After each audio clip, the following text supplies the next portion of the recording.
చూడండి 2వ వచనంలో ఉంటుంది, యాజకుడైన ఎజ్రా 7వ మాసము మొదటి దినమున చదువబడు దాన్ని గ్రహింప శక్తి గల స్త్రీ పురుషులు కలిసిన అంటాడు. చదవబడిన దాన్ని గ్రహింప శక్తి గల స్త్రీ పురుషులను సమకూర్చాడంట. మనము చాలా విషయాలు ప్రార్థన చేస్తాం, ఈ విషయంలో చాలా తక్కువ ప్రార్థన చేస్తాం. ఎజ్రా గారు వాక్యాన్ని వినిపించేటప్పుడు, వాక్యాన్ని చదివి వినిపించేటప్పుడు ఎలా పడితే అలా భక్తి చేసేవారిని ఆయన పిలవలేదు, సమకూర్చలేదు. నీటి గుమ్మము ఎదుట మైదానంలో సమకూర్చేటప్పుడు ఆయన ఏ వాక్యాన్ని అయితే చదువుతారో, ఏ వాక్యాన్ని అయితే ప్రకటిస్తారో, ఆ ప్రకటించే వాక్యము గ్రహించగలిగిన శక్తి కలిగిన స్త్రీ పురుషులను సమకూర్చాడు ఆయన. చాలా విషయాలు మనం అడుగుతాం, కానీ ఈ విషయం మాత్రం మనం అడగం.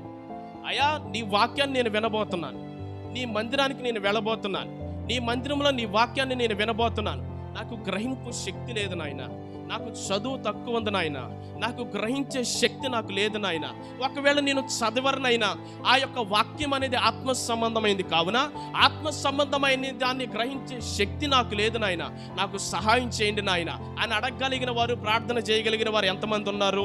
ఈ లోకంలో చాలా విషయాలు భౌతికంగా చాలా అడుగుతాం, కానీ మనకున్న బలహీనత ఏంటో ఎరిగి మనము దేవుని మందిరానికి వచ్చినప్పుడు, లేదంటే వాక్యాన్ని వినడానికి ముందు మన హృదయాన్ని సిద్ధపరచుకునే వారు ఎంతమంది ఉన్నాం? గ్రహించే శక్తి నాకు లేదు నాయనా, గ్రహించే శక్తి నాకు దయచేయండి, గ్రహించే బుద్ధి నాకు దయచేయండి, గ్రహించే తెలివి నాకు దయచేయండి, గ్రహించే శక్తి నాకు దయచేయండి, గ్రహించే కుశలత నాకు దయచేయండి, గ్రహించే తెలివి వివేచన ఆత్మతో నన్ను నింపండి. నా వల్ల ఏది కాదు నాయనా, నువ్వు మాట్లాడుతున్నప్పుడు నీ మాటలను నేను గ్రహించగలిగిన ఆ స్థాయిలో, ఆ స్థితిలో నా మనస్సు లేదు నాయన, గ్రహించగలిగిన శక్తి నాకు దయచేయండి అని ఎంతమంది మనం అడగగలం?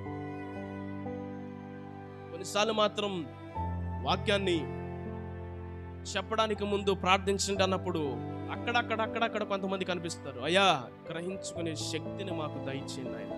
ఏదో వాక్యాన్ని వింటున్నప్పుడు కాదు, నీ అనుదిన ప్రార్థన అవ్వాలి, ప్రార్థనలో భాగం అవ్వాలి. బ్రతికినంత కాలం దేవుని వాక్యాన్ని పఠించాలి, బ్రతికినంత కాలం దేవుని వాక్యాన్ని నేర్చుకోవాలి. మన యొక్క కాలం ఈ లోకమును ముగించబడే వరకు కూడా వాక్యముతో మనం సహవాసం పెనవేయబడే ఉండాలి. అంటే అనుదినము కూడా దేవుని అడగాలి, అయ్యా నీ వాక్యాన్ని నేను చదువుతున్నాను నాయన, నీ వాక్యం చదువుతున్నాను, నాకు గ్రహించే శక్తి లేదు నాయన, నాకు గ్రహించే శక్తిని దయచేయి.